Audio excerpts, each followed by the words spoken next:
All right, the magic number, a million.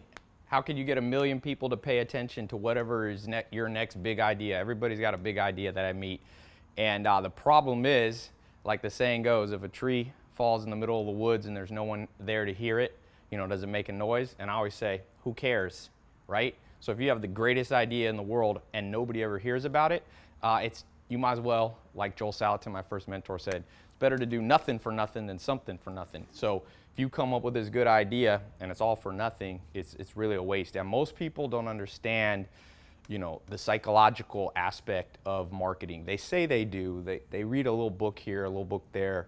But when it comes down to understanding heuristical patterns and understanding the 25 cognitive biases and really getting into those things, there's 103 logical fallacies in the average person's brain. So you add all that together, it's all about studying and knowledge. So I'm gonna give you guys a few little hacks here. I've been putting out this video series. People text me a lot. So this year using this stuff, I just checked some of the stats. We just passed 1 billion views, like 100 million people watching these videos. So this stuff works, and I can tell you just straight off the Google Analytics counter that this stuff is the real deal. So this is some of you want like more advanced stuff because people are like, oh, some of the stuff you say I've heard before. And my answer, if that's you that says that kind of stuff, it's not what you know, it's what you do. So if you think you're too smart, I'm just gonna be like, show me how you put it into action. But for those of you who genuinely are already on your way, I'll kind of show you some stuff that I think is more advanced. So we'll call this 1 mil. You could also call it 1 billion if you're really ambitious. How do you get a billion? And so I was alluding to this earlier. I'll draw like a little mind map, So like here's you. You've got the next big idea. You've got the next Snapchat. You've got the next Netflix. There's a good book called The Self-Made Billionaire by this Cohen guy, and he calls it the blockbuster idea. So an idea that can break out. Like Zuckerberg went from 4 people on the Facebook to then he dominated 60% of his school, Harvard. Then he jumped to all universities, and he had about 60% market share. And then he went up to, now they just passed 1 billion customers, and almost everybody, Facebook is like definitely example of a blockbuster idea. So here's you now, and it's like most people don't understand that it's this progression, but it's not that linear, and that's the problem. Like the progression that most people think. This, by the way, is the difference between a plan and a strategy. Most people have a plan at best, but they don't have a strategy. I was just reading this book, The Liberator by Kershaw, about General Felix. And these guys, he had 75,000 of his men killed in one battle in Italy. And this dude was a tough dude. And even though he had this high casualty rate, as we know, the Allies won the war. And it's because the Allies had out-strategized Adolf Hitler. So Hitler and the Germans were good at strategy, but a plan is like linear. We're going to take this, we're going to do this, this, and this. And the best laid plans of men, as the famous poem goes, they don't work out. So strategy is like A-B plans. This happens. If it doesn't work, you move to this subset. You've got these reinforcements come in. And I was talking about the real deal is not linear like this, where you go from your idea to 1 million people being your customer. If you're an entrepreneur, if you're an artist, maybe you want to have 1 million people download your single. Maybe you are, somebody that's breaking out a franchise idea. You're a coach, a consultant, whatever it might be. Or, by the way, this is the progression. If you have a 9-to-5 job and you want to get a raise, this is the progression up the chain. If you're what I call an intrapreneur. The entrepreneurs start new things, intrapreneurs work with them. You can make money both ways. Not everybody's an entrepreneur. So wherever you are, the real deal, it's going to be more like branching. So heuristics is more this way. The real way humans decide things is a branching chain of events. And so good strategists are like chess players. There's trillions of permutations. And so whether it's your business plan or understanding the psychology of how people decide things. I always say humans are smart and stupid at the same time. Let me not fall in my pool. That will be a interesting dealio. It's a beautiful day today, and no sun in my eyes. So when you look at this branching, so let's say here's you and here's 1 million, because like I said, it won't happen this way. There's a good book on this it's called Crossing the Chasm. It's a famous business book where he talks about how most people with ideas, you get a little bit of traction at the beginning and then it dies in this chasm where pragmatists, and most people are pragmatists. So let me show you what I mean by that. So the first heuristical decision kind of branching that the average person who's watching your stuff is going to decide by is fear. So this is one that people know. Freudian type psychologist, you could call this pain. Now it branches here into a tremendous amount of things. You know, it could be reciprocity is one of these. Liking bias, these are the biases. You have Kantian fairness here. Some of these are more advanced. I'm not going to talk about all these right now. You have senescence bias. You have social proof, urgency, association, availability. And each of these branches are, if you can't maneuver them, and I put 25 here, then there's, if you really want to get ninja, which I don't tend to do on a YouTube video because people need to ask me back and forth questions. If you really want to get ninja, you then break this down. There's 103 patterns. There's things, you know, logical fallacies like red herring and ad hominem and all these kind of things, although ad hominem is related to that bias. So those are different. So if you add 103 plus 25, you have at least 120, 130. You could call them landmines. You could call them biases, whatever you want to call them. So let me tackle the first and most important one. When you come up and hit up an investor, let's say you get on Shark Tank.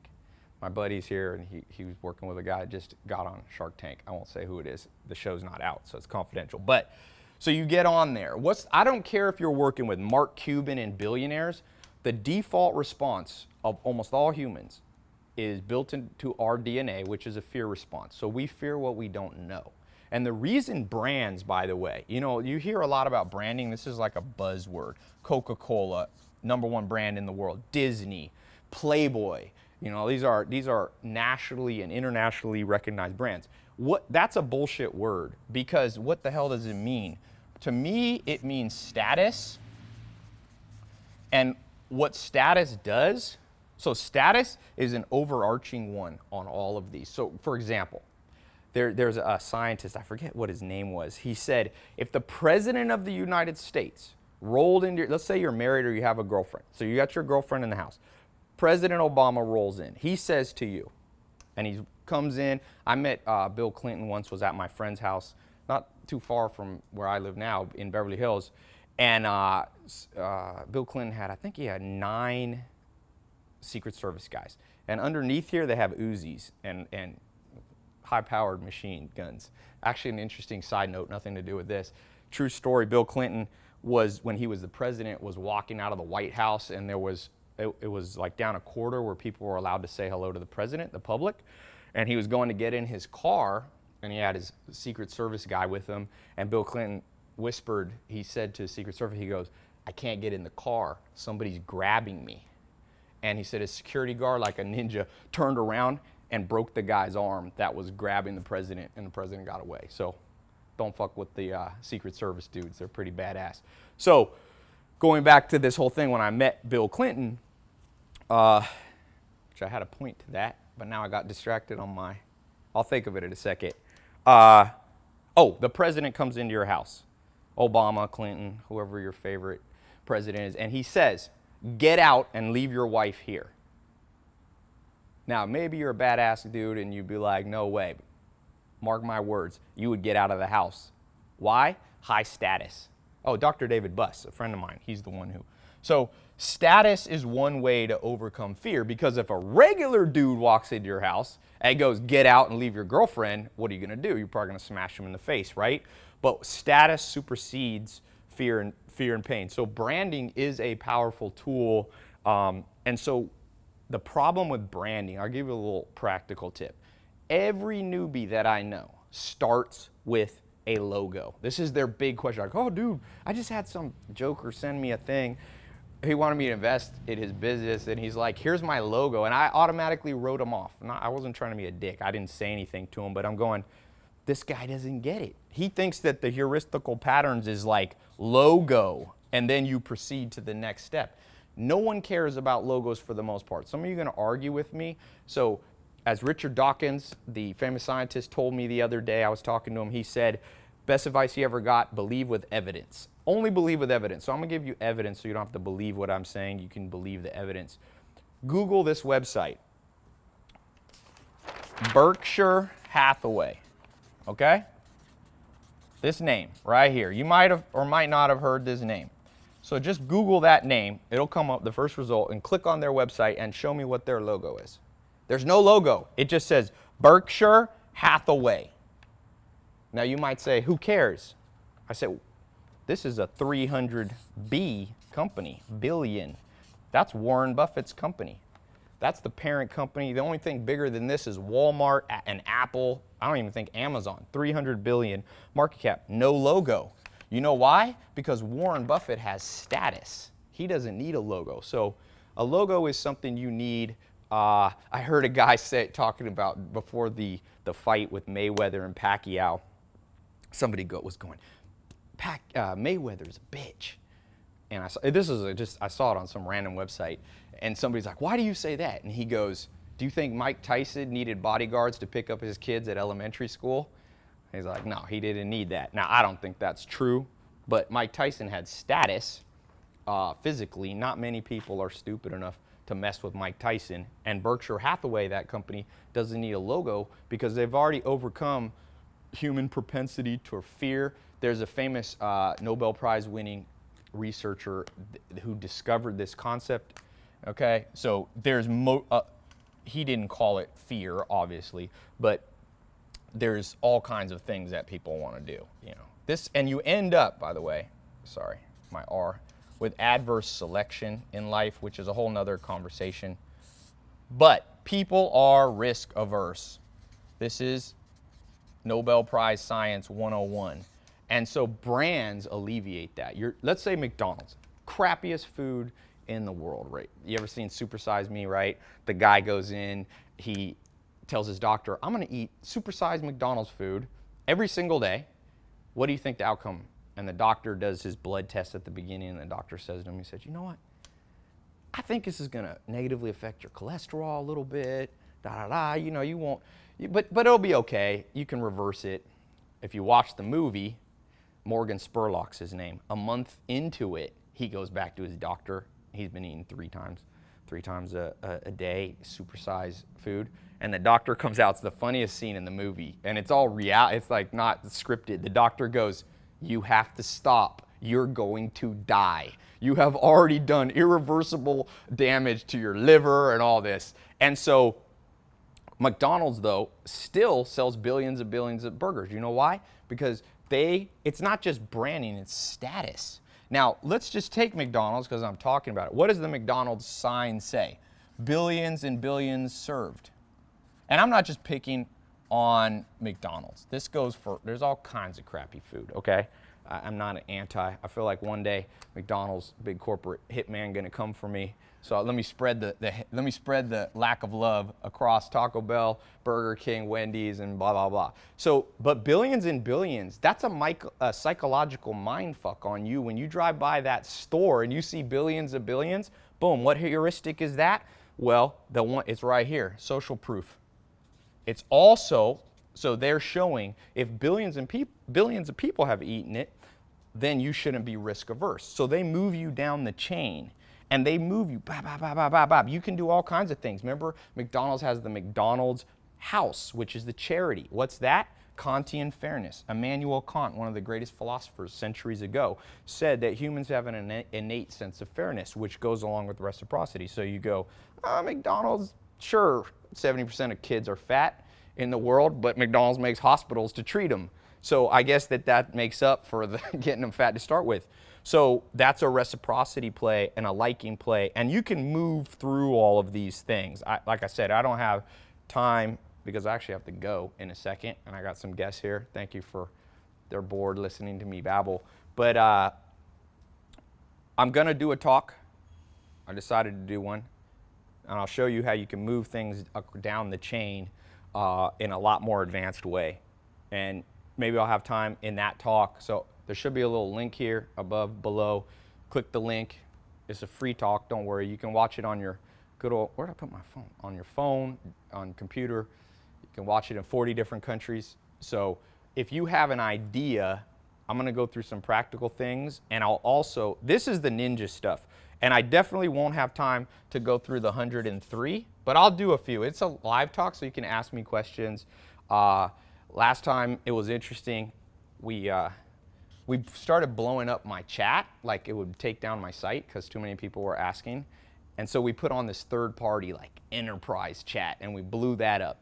So we had to take that one off. So if you ask too many questions, so submit a smart question, maybe rewatch this video and see something. I'll take a handful of questions.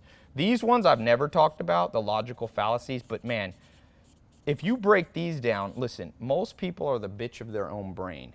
And it's because not only do they get mind fucked by brands that are trying to push false status on them, but they also don't understand these logical fallacies. If you don't believe me, ask anybody you know.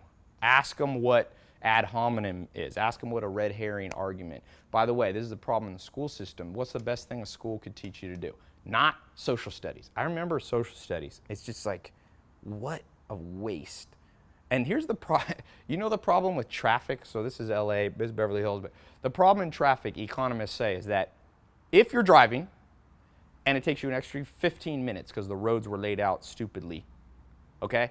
That wasted 15 minutes of your time, but there's 13 million people in LA. Times 15 million, you end up with an economy. Everybody's like, what's wrong with the economy? I'm like, because we waste what we've been given. Seneca, the great Stoic philosopher, said, it's not that we don't have enough time in life, it's just we don't use it right. So think about school system, your education. I dropped out of college, maybe you went to college. Where the hell was this class? This is the class to have. There is nothing. If you have kids or you want to, or you have employees, you get this down and they go literally from average status. And I'm not talking about just materialistic stuff. All this stuff is cool, you know, but remember, I'm still grounded. I grew up on a farm for 10 years of my life. I lived for 5 years with bucket toilets, no electricity. So when people start saying, oh, are you getting soft? Maybe I am, but I ain't that soft. So for those of you, when I say status, what I'm going to be showing you is true status is, I was talking, some of you might have seen where I was talking to Tim Grover about his book Relentless. And he has real status. Michael Jordan goes, the best trainer in the world. Kobe Bryant goes, the best, the best, the best. And it's not, it's deserved status. So I'm going to show you how to deserve more. As Charlie Munger says, who, by the way, is the business partner of Berkshire Hathaway, of Warren Buffett, he says to get what you want in life, you have to deserve what you want. The world's not yet a crazy enough place to reward a whole bunch of undeserving people. So this kind of stuff is how you deserve more. Like, most people don't even know who Immanuel Kant is. Maybe they have a vague recollection from Philosophy 101 if they got lucky. But the only reason you want to know who Kant is in reality, unless you want to be just academic about it, is how can you utilize the great minds of all time? You know, people ask me why I read a book a day, why I did a TEDx talk on that. I'm like, well, I'll put it better than I can put it. Will Smith. Everybody knows who Will Smith is. By the way, he has real status. Billions of people have seen his movies. And somebody asked him, what do you need to do big things in life? He said, 2 things. You have to be able to run and read. You have to be able to run because when your lungs are about to explode and you push through it anyway, he said, that makes you a man or a woman. You know, you can push through, and then you can push through in other situations. And he said, you have to read because a lot of smart people have done shit before you, and if you ignore them, you're too cocky. And by the way, one of the biggest biases, in fact, if you read the new book by, oh shit, what was the head of the Federal Reserve for so long? Greenspan, Alan Greenspan's new book, he says the #1 bias of humans is over-optimism. So a lot of times I'll do these free talks and people will be like, I don't need to know that. Bullshit. Of course you need to know this. There's not many people in the world that'll ever share this with you because there's not that many people that know this because I've traveled to 51 countries trying to learn this from people, and I learned one or two from a mentor here and one or two, but people don't pull them all together. So if you want me to pull them all together, I'll share with you. If you're already doing some big things, you're already making $1 million or 100 grand, or you wish you had $1 million, but you're broke now. I call those wanters and wishers. If you want to move from a wanter and wisher to somebody who actually does something, click the link, and I'll see you. It'll show you, it'll translate it into your local time, because we got people all over. I quit putting the actual times because people are like, what is it in Albania and Thailand? So I'm like, click the link. We got these fancy things called computers that will figure out the time for you, and then it's free. And only thing I'll ask for you, don't show up not prepared. You know, I got to hang out with Arnold Schwarzenegger the other day, and at his movie premiere, movie for Maggie, and talking to him a little bit. And one of the things he says that cracks me up, he goes, because he still works out in Venice, right? He's still a big dude. If you put your arm around Arnold, it's still like a sheath of muscle, and he's in his 60s. And Arnold goes, you know, I see people working out at Gold's Gym in Venice, and I see them texting. And I go, they ain't never gonna have muscles. He goes, you either work out or you text. You don't do the same thing. So when you click the link and you show up, either show up or, you know, go like people's pictures on Instagram. Don't try to do both, because this stuff's too complicated. I already lose people when I have them in a room. You know, like I only really share this stuff with people who run companies for me. Over there today, I use my little outdoor porch sometimes I bring all I call the chairman little seat, and I had like 15 of the people who run my business, different companies there. And this is the kind of stuff I talk about. So the little inside sneak peek into my life, my house, but forget all this. This is not that important. What is important is moving through the chain. This, by the way, is heuristics. It's how you decide everything. So click the link, and I got to run out. All right, talk to you. Oh, 18 minutes, just like a TEDx talk. Hitting it. They say this is the optimal time that people will pay attention. So I'm going to quit while I'm ahead. You can subscribe to my channel too if you want to not miss out on these. But more importantly, click the link, show up. If you don't see the link, you can go to tylopez.com. There should be a link there too. See, I'm not very good at branding, am I? I forgot to put my own domain name, Ty Lopez. But you know what? Sometimes I say it's good to make things hard to find, because then the only people who find it are the people who really are interested. So never sell yourself too short. All right, talk to you guys soon.